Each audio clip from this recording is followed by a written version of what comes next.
All right, good afternoon, everyone. Welcome to YouTube Space LA. My name is Liz Hartnett, and I oversee global programs and education here at the Space. So at all of our YouTube Spaces, our mission is to bring together the most creative people in the world. And with that in mind, we couldn't be more excited to have this particular Google Talk happening here today. So a little bit about why we're here.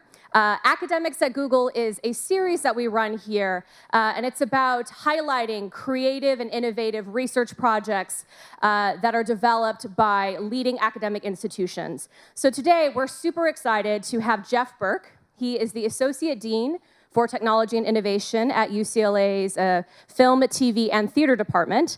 And he'll be sharing some really exciting projects that he oversaw with a team of students, where they were exploring various applications for Google Glass that are a little bit out of the box. So with that, let's give Jeff a warm welcome. I think I have this. He's good. Right. Hi, everybody. Thanks for having me here. I think the last tech talk that I did a long time ago was in a small conference room in Mountain View, so this is totally different. I'm going to talk for about a half hour about this class, the Glass class at the School of Theater, Film, and Television at UCLA that we ran last year, and the process of the class, a couple of projects that were produced as part of that class, and some of the technology that was involved, and in particular the collaboration that happened here at YouTube Space LA and with the Glass team about one of those projects, and then we'll have about a half hour for questions. So there is always something that happens in a demo.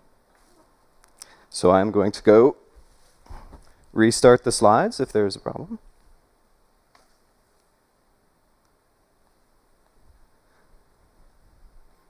Okay. So the fundamental question of the class was, what are the stories that we can tell uniquely on glass?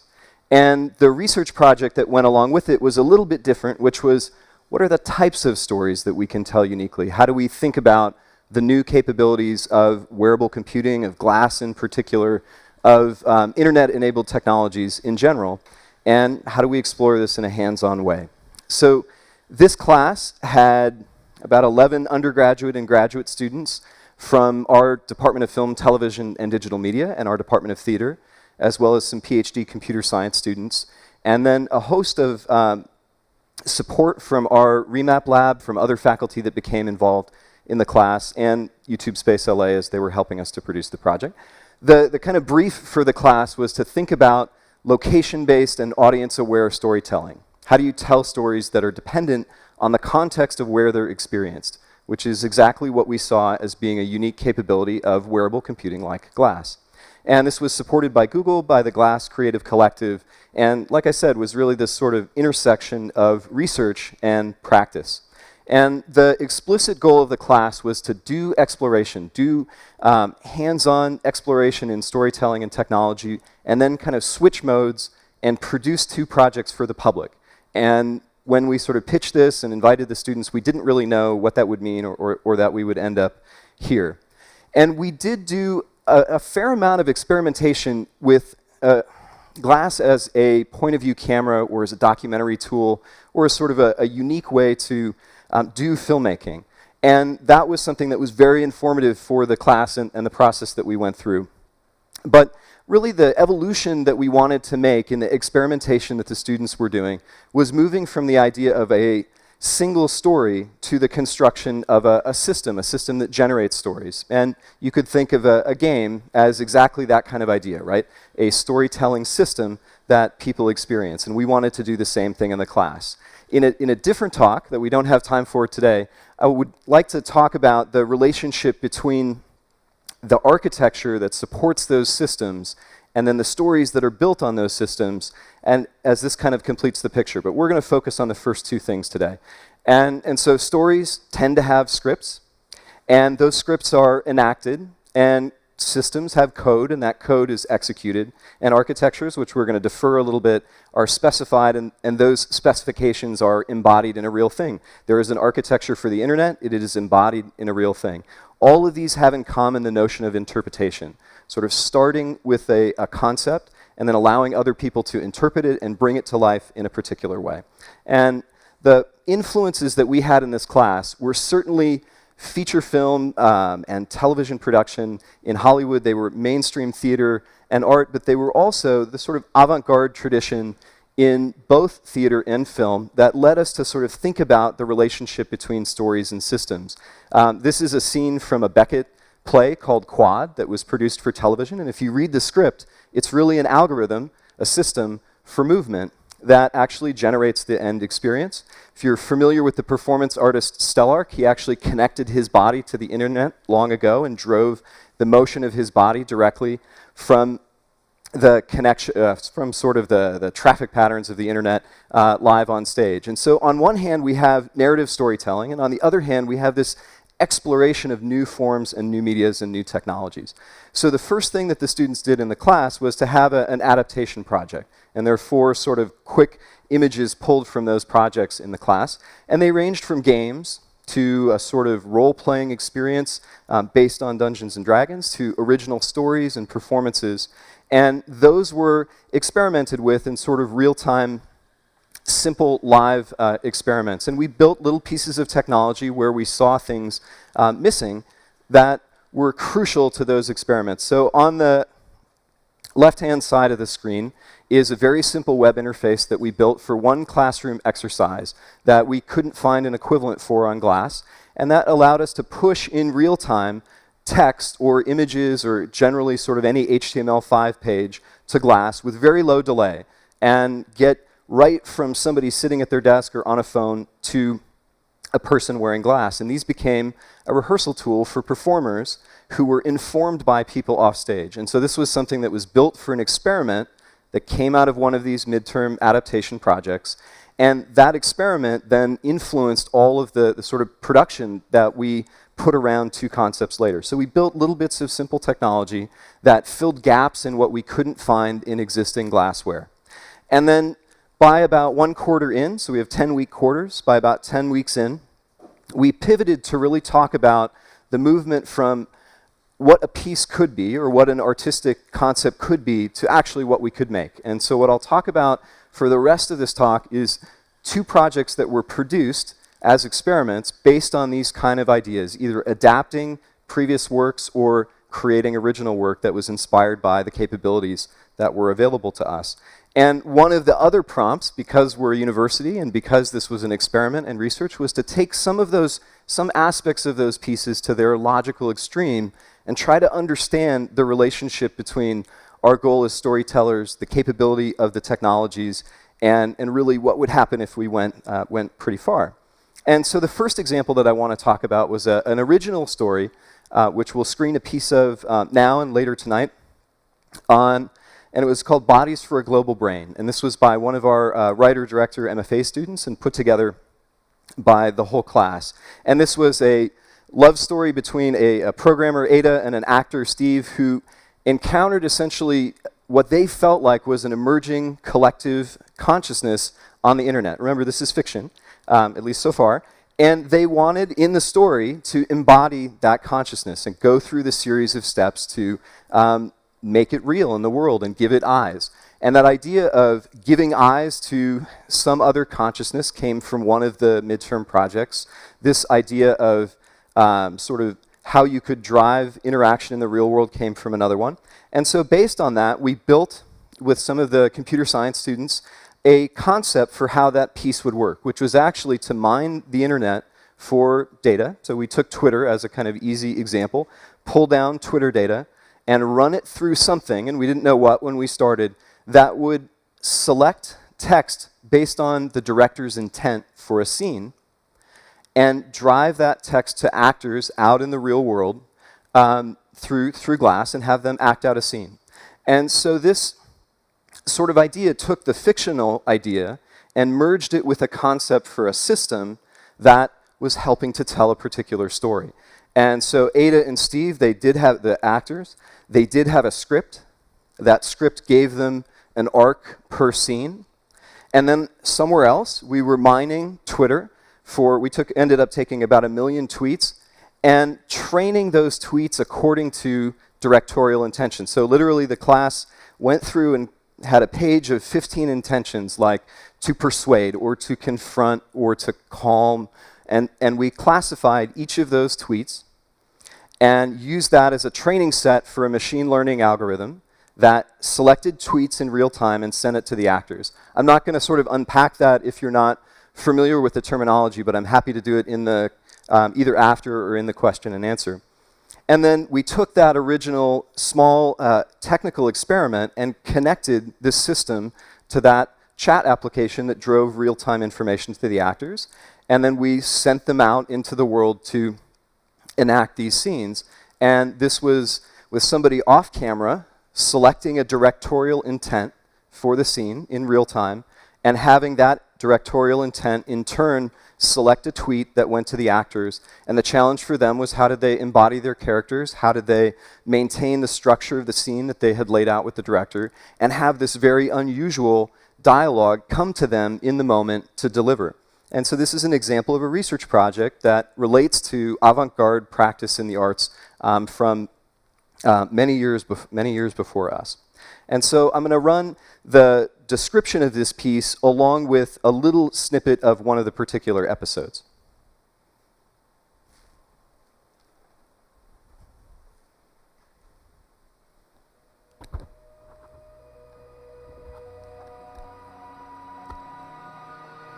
In the year 2014, a new form of consciousness emerged on the planet. The possibility of such a presence had for years been suspected by a handful of humanity's most prescient thinkers. I want to talk today about the extraordinary convergence of computing and human potential. And as the richness of connections grew, then we could reach a stage where we had something on a planetary level. So we are going to use it to extend and expand who we are. We're going to merge with this technology. Real effects produced, generated by something which does not yet fully exist. A vast web of moving information, designed and nurtured by human beings, was finally reaching a state of complexity to rival that of the human brain. And it had a name. The Internet. Now, two brave young humans have stepped forward to meet the newborn mind.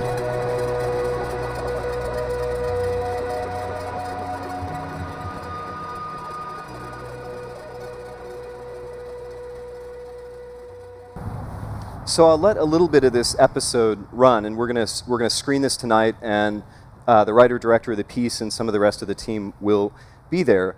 But this is a fictional scene in that story that you just heard about the first encounter in the real world between these two characters who have elected to embody a very new, very sort of early life form. And literally what you're seeing in the text is actually the tweets that are being pushed to them based on this off-camera selection. And their challenge is to make this work in terms of the scene, in addition to just making the scene work either cinematically or technically in terms of working with the different technologies that are involved in the shoot. And so the director has sort of imagined an arc of 8 episodes that follow the changing relationship of these two characters as they go in and out of this experiment. But what was interesting for us was to build a system that in the real world embodied a little bit of this.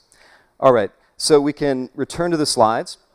This is a quick picture. You know, none of these things are highly designed behind the scenes in terms of what they look like, but this was the control page that was used off camera to select which of the sentiments, the directorial intents, were used to select a tweet that was driven to the actors. And this was really about a loop between some body of information collected from the internet, the actors in the real world, and the directors and writers making decisions in real time.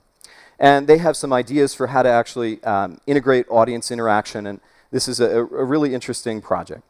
So the second one I want to talk about is in a little bit of a different vein. It's closer to what might be in a kind of mainstream entertainment context. And one of the things that we noticed about several of the midterm projects that they did in this class, that the students did in this class, was they had a role-playing component. We were very interested in the notion that glass could be used to pull people out of their everyday life and have them participate in a fiction. And role-playing was one sort of easy way to put that, give that a name and kind of create an experience around it. And so over the course of the second portion of the class, and actually until quite recently in April, we prepared this project called Grace Plains, which is a live role-playing experience on Google Glass. We're going to run the teaser for that describes what we did here at YouTube Space LA with about, over a course of about 3 days, we ran several iterations of this with the public and folks from UCLA. And this was the experience that came out. This is, again, the sort of teaser presentation of what was done here.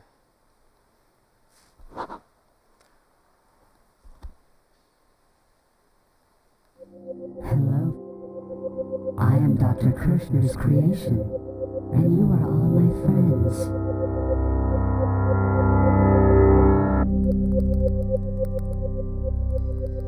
In Grace Plains, you are thrown headfirst into a science fiction thriller where you must confront the emergence of an artificial consciousness. After discovering the death of its creator and engaging with this being, you must make a critical decision about the future of this new life. Grace Plains is an interactive, immersive theater experience. You walk into YouTube Space LA, at which point we got you equipped with Google Glass. We would push you your biography, at which point you would know basic information about yourself. I'm Varla Stringer, computer engineer. Klaus Smythe, scientific engineer. Glenn Fredrickson. Isabel Bell-Moser. Documentary filmmaker. Angelique Sauvage. Google Glass is worn by the actors and players as they move through the story. We can see and hear everything that's happening. We get all of that on a series of monitors in another room. The first actor is introduced to you, a character Siobhan, and she starts speaking to you in character and asking you questions that force you to flesh out your identity. Have you all met? No. If we are successful in helping you become one in the experience and one with your character, you won't react as Joe Smith, who came in and is still playing Joe Smith. Ultimately, the idea is you don't want to put yourself in someone else's shoes. You want the shoes to be yours. There's a narrative and there's a story and there's this framework, but you're allowed to change the story. You're allowed to do whatever you want. Fredrickson, get your phone. What happened? Hello, my friends. Welcome to my home. But you want to use it as a weapon. This is an amazing... Sometimes people would walk in and be like, I'm not trusting this thing. We need to give it to the military. The bar is here in order to welcome you. Please have a drink with me. Sometimes people would be like, okay, we can't give it to the military, but I don't know what to do with this thing. You'd have whole teams, and if somebody said something, they'd shout them down. People would really be engaged with it and run off into the other room, and somebody would chase them down and throw them away from the keyboard. What's going on? What are you doing? Glass offers a lot of possibilities. Glass isn't just capture, you know, it's delivery. We had streams of Glass being cut to YouTube live. That's incredible, while it was still informing the participants of their characters and their objectives and what they feel. I mean, that type of two-way communication really opens the door for all sorts of storytelling. I would just love to see in the future being able to take this sort of format, being able to install this in a longer running story, that the more participants who come through, the more the environment changes and the overall world changes. There's so many different things you could do utilizing this form, so it's pretty exciting to me to see where it'll go next.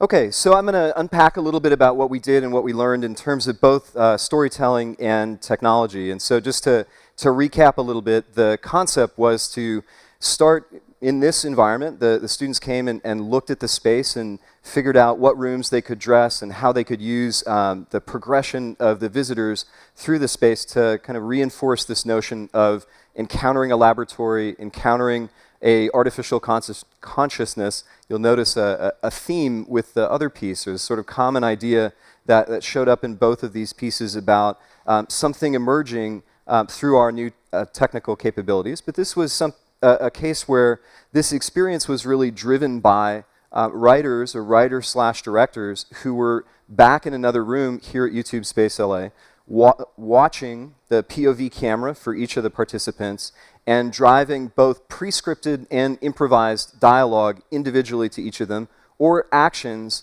or information that was related to the progression of the experience. And so we weren't trying to automate this the way the first project did. This was really putting kind of the writer in a way in the hot seat of trying to answer questions similar to the way somebody running a role-playing game might do. And there were two actors that were out in the physical space that were the proxies to drive the story forward physically if we needed to do that. The artificial consciousness was not a bot. It was a guy in the room in the back, one of the authors. And a lot of the moments that were sort of exciting and human and interesting came through the interaction with this artificial consciousness informed by the particular perspectives that each player or character had coming into them from glass. So there was really a nice bridge between human improvisation and the technology that was bringing story details to each of the players. And over the course of this sort of 45-minute experience, they had a chance to make a choice about the fate of this artificial consciousness and debate it and act on it in different spaces here.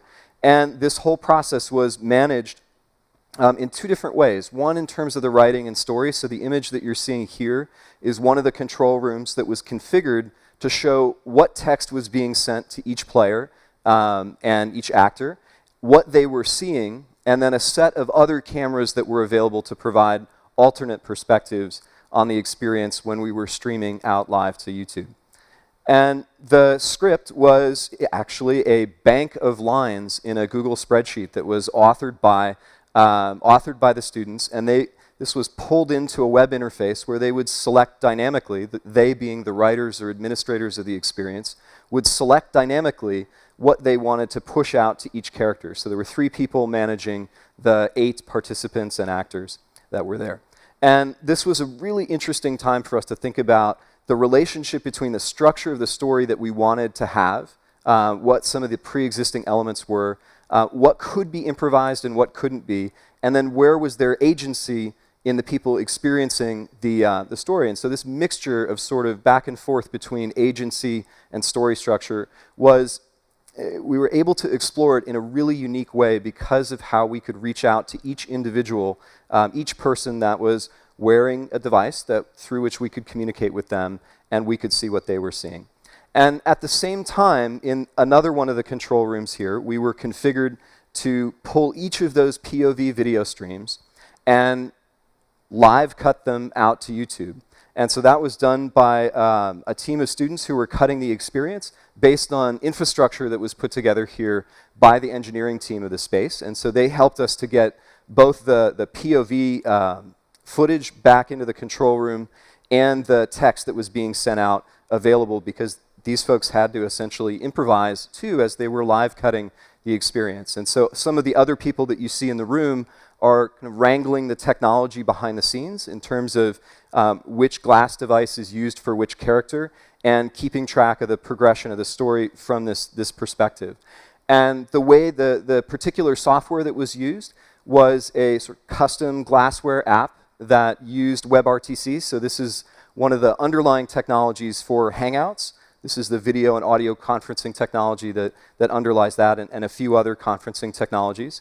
And so we took some of those open source tools, ported them over to Glass, optimized them for this experience, and then used that as the basis of the POV streaming. And so the Glass connected to the network, streamed the POV back live.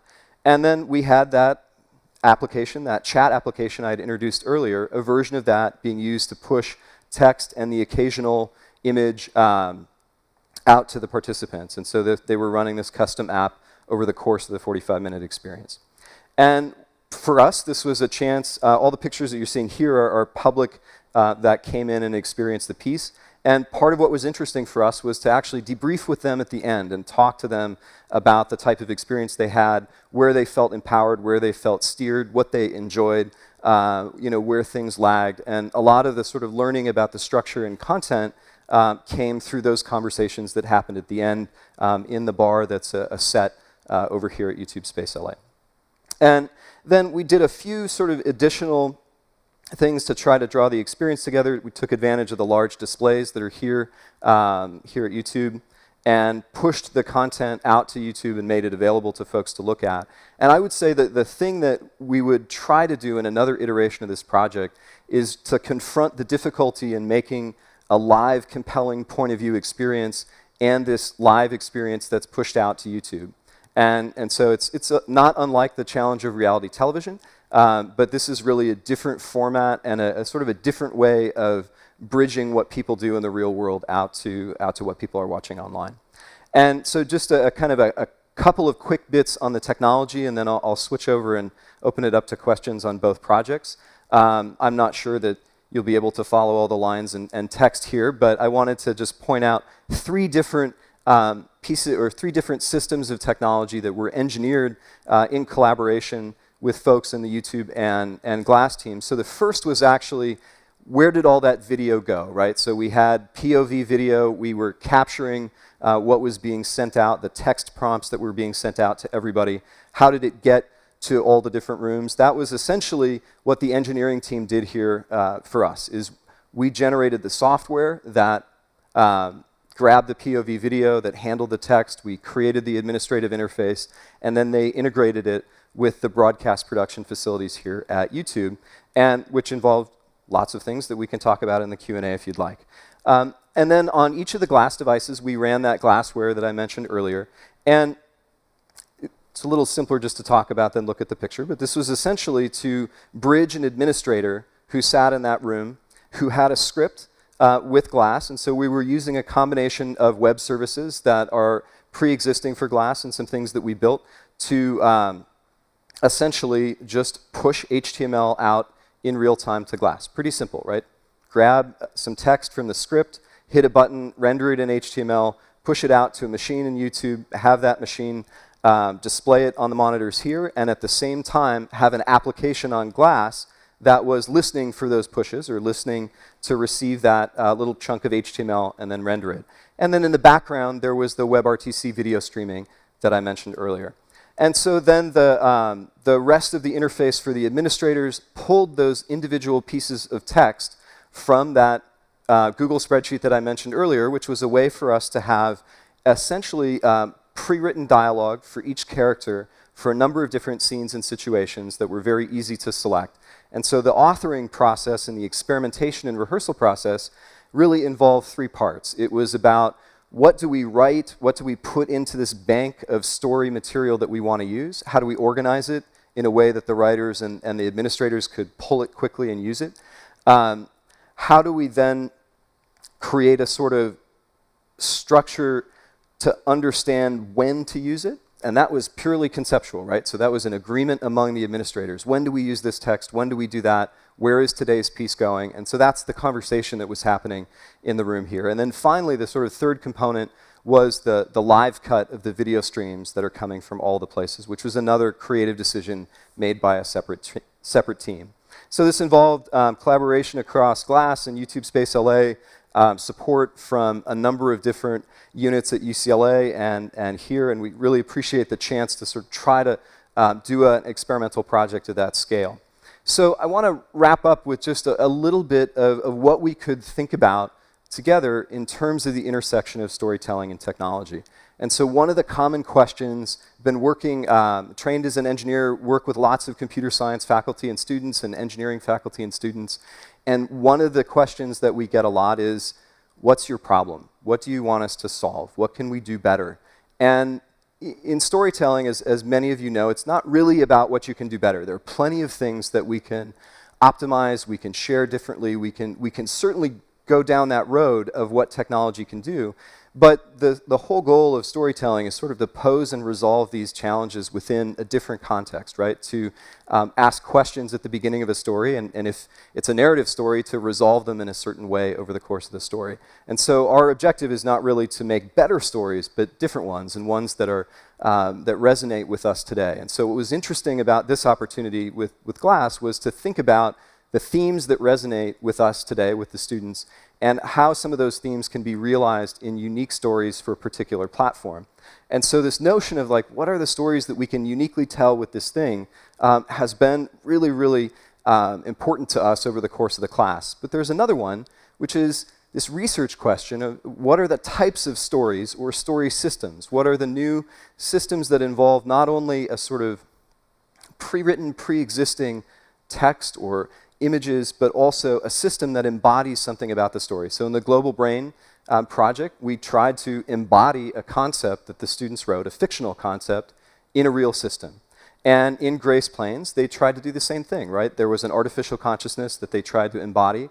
There was a particular way of steering the actions of the participants that they achieved through human interaction in that case. But it was a system rather than one specific story. And so this question is, I think, a really intriguing and fruitful area for us, especially when we consider the nature of technology that we encounter today. So 3 sort of quick thoughts on thematically where we might go next and some of the sort of questions that come up. So first, what's intriguing for us in this and other projects are the scale and connectivity and consequence of working with networked media.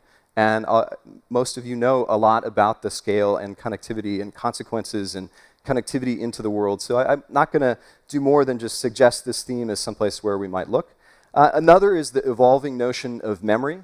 And in the Grace Plains example, a really specific thing that comes up is Grace Plains was a different story each time, but it didn't remember the run of the story that had come before. And so in talking with another director who's interested in sort of evolving a new version of that piece, one of the things that's interesting is for that piece to remember and that piece to take into account things that have happened before in the story. And this is really sort of parallels some of the technological capabilities that we find ourselves in possession of through the tools that are available today. And then finally for us, this intersection of ancient forms, joked about puppetry, but it's not really a joke, right? The sort of aesthetic freedom, in this case, that comes with puppetry and the scale, and the very, very modern tools that are available to us. And so these are 3 themes that I think we could all sort of explore together in the context of these storytelling and technology explorations, and ask the question of what do we do if we're technologists in particular about building architectures that enable people to tell stories, but also to make these sort of story systems that embody relationships in a different way.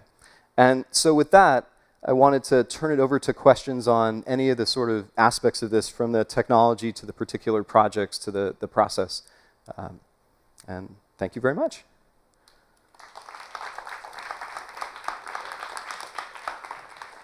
Thanks, Jeff. Any questions from the live audience? Feel free to come up here. I do have some questions from the Dory that were submitted. So there's a nice little meaty one. Let's see. Do you think engaged augmented reality storytelling like this will replace traditional entertainment consumption in the future? Will we lose the sit-back theatrical experience to point of view? This question, I think, is a common one that we've talked about at the School of Theater, Film, and TV quite a bit in class and in different contexts. And it seems like not, right? The enjoyment of being a spectator, which isn't necessarily removed from the work, right? It's just a different relationship. Everybody is a spectator at one point and a storyteller at another point. And there's a certain enjoyment in being able to let something unfold in front of you. So no, I don't think traditional storytelling is going to go away in that sense of the audience story or audience performer relationship. I do think that we're going to see more and more options for stories that are not all the way sort of engaged in the way that, say, Grace Plains was, and not all the way this sort of active augmented reality, but have bits of tuning of the story or connection of people's everyday experience into the stories that they're encountering, and that we'll see it's not really either or, it's sort of the continuum between the thing that's completely separate from your life and the thing that you're in the middle of. And there's all these different possibilities, but no, I don't think either one is going to replace the other. And if you have any questions, come on up. But I have a question on the Dory that's kind of related to that. So what are some potential real-world applications for using glass in storytelling? This person mentioned theme parks, for instance. How do you see it being used there? Really, this wasn't real-world. So I think theme parks are one.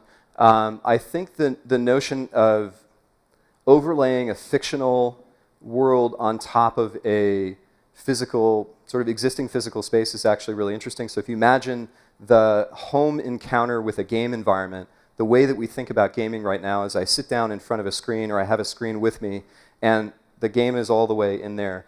We're seeing technologies emerge that allow mobile devices and console games and computers to understand the 3D environment that they're in, the physical structure of the room.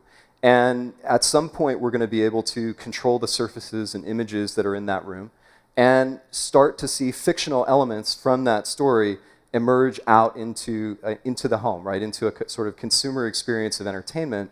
And that takes 3D understanding of the physical environment in the home. It takes some way to adapt the design of the game environment or the story to a particular real-world environment, and it takes some motivation to do that in the story. But I think there's this sort of bridge between the fictional and the real world that has a lot of richness in the home, in the car, in collective encounters that traditionally we had been doing only screen-based experiences in. So I do think there are architectural scale possibilities in theme parks and new buildings, and certainly enhancements to theaters and other traditional ways of encountering both film and live performance. But this sort of bridge between fictional and real world in the context of just the home or the backyard or the car, those are things where I think we're going to start to see the technologies that we need to experiment with that come out, and then that opens up a whole host of realistic consumer entertainment and art experiences that sort of maybe start in the screen and fill out into the room in really simple ways through color or image or sound or whatever it might be. Yeah, that mic stands a little high for me. I'm curious about the history of the design of the system that you guys did with the experience here at the YouTube Space LA. Mm-hmm. How long did it take you guys, and what kind of expertise did you guys pull on board to design such a complex system? Good question. So we started working with glass in the summer, so around July, and then did the production in April. So our understanding of glass kind of evolved over that time period. The specific system drew from pieces that we had built already, and each of those pieces was relatively simple. So, to have an idea, make something over the course of a few weeks, and then try it out. We weren't trying to do complex systems. So what we did leverage was many, many years of sort of doing production-level work that incorporates new technology, which isn't. So that's experience that has come over a decade of work at our lab and at our school. We took advantage of the YouTube sort of engineering experience here for the broadcast system. So we put this together over the course of a couple weeks with them in terms of the systems here. And the reason that could happen is because they know things well here. And then in the case of the glassware for this specific thing, we had sort of a minor crisis where we had to implement the video streaming part very quickly. And so we grabbed somebody that had been working on WebRTC, working on video streaming for a year leading up to it, and he could kind of leap in and do it very quickly. So it really was drawing on a lot of technical expertise and experience in these kind of projects to be able to put it together. So I would say that the specific system here, we were trying to make relatively straightforward in terms of the technology, but to be able to actually execute was built on a lot of experience, both from the folks here and from the team that was supporting the students. Thank you. Sure. Any other questions from the audience? Feel free to come up. I have another Dory question, so some really good ones on here. How has the role of screenwriter and director changed in this new world? As you were designing it, how did you determine what the balance of agency would be between the multiple writers, directors, and actors? Okay. So those are two separate and kind of interesting questions. So the roles evolved organically, and in a way they were particular to the piece. Like, we didn't say this person is the writer and this person is the director. What happened is that we started to identify where the roles were that we needed. So we needed somebody to direct the actors. We needed somebody to create a structure for the story that was coherent. Essentially, that was the writer. But at the same time, then we needed people to drive that text in a way that was sort of improvised in real time. And those were actually people with writing and directing experiences, but in this kind of improvisational writing role. And so a lot of the decisions came about in a really sort of ad hoc way as we saw what the needs were of the piece. And sometimes that worked and sometimes it didn't. And the roles were negotiated, I would say, very fluidly. There was a guy who was interested in cutting the video, and so he cut the video and directed the live stream. And then other people had different interests. And so that was the advantage of a class structure, was to experiment with what those positions were. The other question about agency was really an ongoing dialogue between the different writers and the writer-directors that were involved, the students, in terms of what we could just let happen based on what was exciting and what was happening in the moment, what had to be pre-scripted, and what was the overall frame that wasn't necessarily the script, but sort of the progression of events. And I think what we found is that the students who were doing this were really interested in allowing people to have agency, because typically they were writing pieces where the actors or others don't have agency, right? Where they are in a more controlled, a film or a television or an online video experience. And so they were excited about agency and interested in a game-like experiment. What we found, though, is that the balance of these things meant that the live streaming that came out of it was not in and of itself an experience that maybe you would sit down and watch, although some people did. And so I would say we skewed the agency goal here to focus on the live experience, and sort of the next iteration is to really try to balance those things in terms of agency and then what's enjoyable for an audience online. So I don't know if that answers the question, but that's how we thought about it. Yeah, I got a couple quick questions. Are the programs and apps that you created available to the public? They could be. I mean, I think, so we don't really have any objection to sharing them. And so within the sort of terms of service that exist for the glassware and the access to the APIs, I mean, we'd be happy to share them. I'd be much happier to share them with people that are going to do similar experimental work. And so like if you have a specific interest, we should sit down and try to provide access. There's not really an intent that anything would be proprietary here. The other question was, as far as the live streaming and what appeared on the big screen, because I was actually here for Grace Plains, and I got to see it for a tenth of a second on that side. What were the limitations of what appeared there? Because from what I saw, a little, where the technology is right now, you suffered a little frame rate loss and a little resolution loss. So we had optimized the streaming on glass for all kinds of things, from the connectivity that we had to battery life to real-time streaming performance and bandwidth, and it was optimized for sort of bandwidth and live performance locally. And I would say that, so some of the limitations online are the ones that you mentioned, right? Resolution, that wasn't a limitation of the device, it was a limitation of the way that we configured the streaming. Frame rate, same thing. And so in Bodies for a Global Brain, we actually shot, 720p video, and it looked great, and we were really happy with it. And this just had a different emphasis, so we had tuned it. I would say that has more to do with the reality of making real-time streaming across many mobile devices work than being a glass-specific thing. And so, I find the creative challenges were probably more relevant, since those kinds of things are probably going to get resolved, or they can be resolved with bandwidth and time and engineering effort.